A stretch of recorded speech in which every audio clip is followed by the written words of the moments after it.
bit more intense, right? Same thing right here.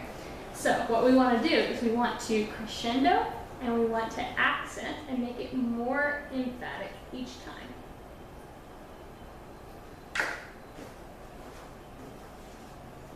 So it's like this. So you're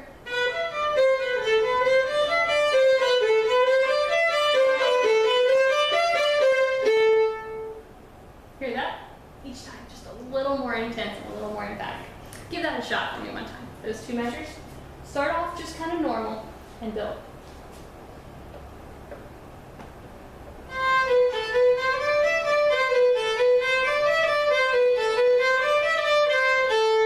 Good. That was it. Yeah, so we're going to crescendo through this phrase.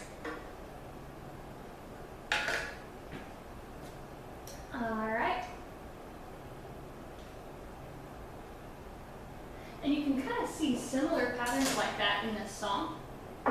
If you look over here, so we have, see this measure is very similar to this measure, and that one to that one. So see how they're repeating 1 E and a 2 E and a 3 and 4 and 1 E and a 2 E and a 3 and 4. It's the same type of phrase, even though the notes aren't exactly the same. It's the same type of phrase repeating. And so if you can kind of notice patterns like this, you can do a better job communicating what the music is trying to say. I heard a quote recently and I really liked it. It said, "Music cannot think, but it can embody the idea." Which is really strange, and like there's a lot I don't understand about it, but music is a language, it is a form of communication. And so we need to approach it as such, really. So doing good on this one. As you practice it, see if you can pick up the tempo and see if you can get more of a bite to it all the way through, from the beginning to the end. And there's a few places here I think you may want to go up into third, and I'm going to write an optional third for you right here.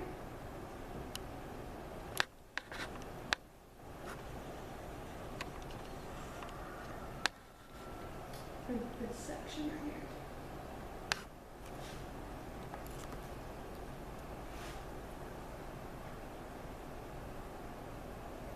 And this spot right here has a really cool slide that you can put in, or you can play it in first position. So you can either go E, F, B flat, F, B flat, E,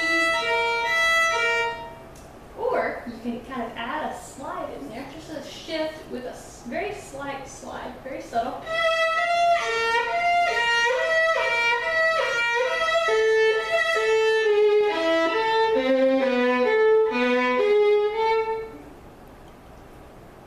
Doesn't that make it more interesting? Makes it more difficult too, because you don't want to hear you don't want to hear a slide sound, like, per se, but you do want to hear just an ever so slight shift.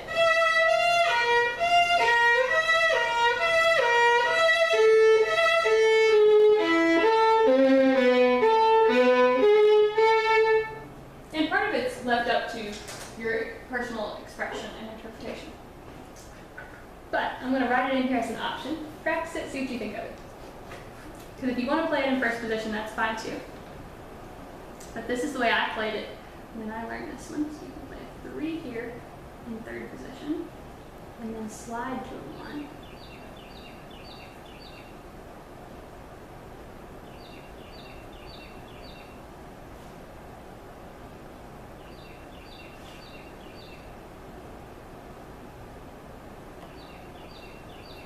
You want to. And then that'll happen again later.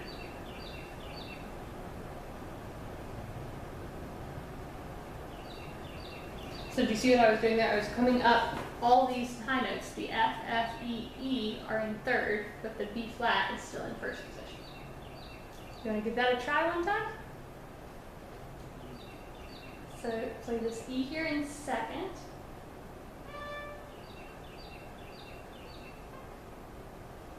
Oh, no, second. Sorry, third position. It's the second finger.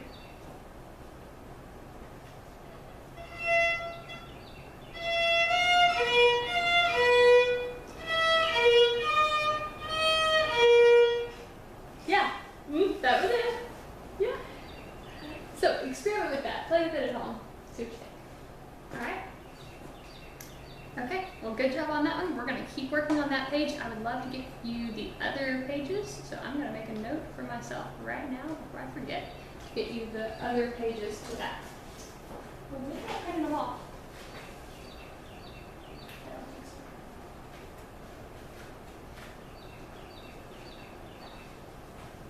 Nope. Okay. I'm going to make a note then. And can we look then really quickly at some improvisation stuff? We've been working on Because He Lives. Okay. And I would love to try another one too. We can. So I'm gonna put this on my calendar to send to you maybe tomorrow or sometime soon.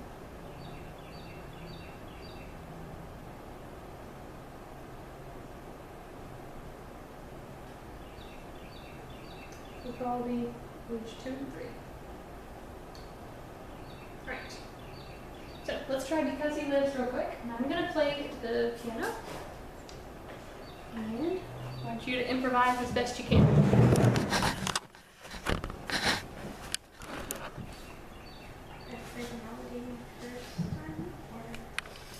Yeah, why don't you play the melody first time, kind of get the song under your fingers, and then the second time let me play the melody and you improv. And if you wind up playing a little bit of melody with your improv, that's okay too.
Because that volume right there is about what I think would be right for playing harmony or playing improv or something like that. But if you're taking the lead, I would love to see you play twice that loud.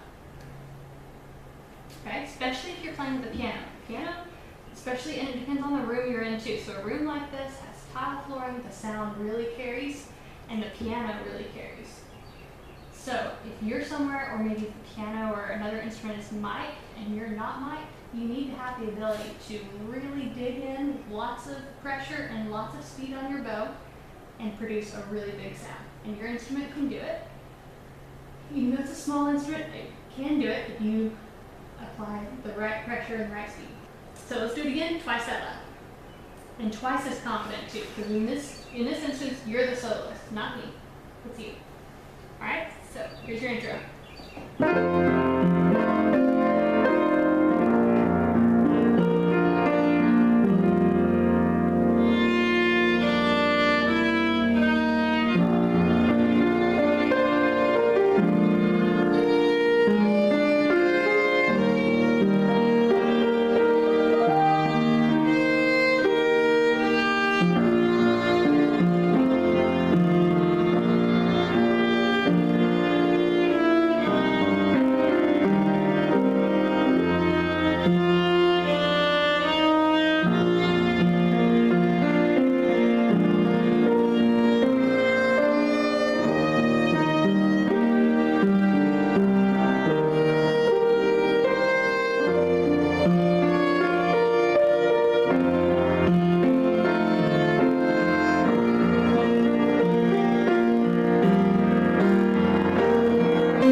I asked you to play twice the volume, you gave me twice the volume, which was great the first time around. Second time, when you were improvising, you did a good job. I was having trouble listening to you and focusing on what I was doing, but what I heard was good.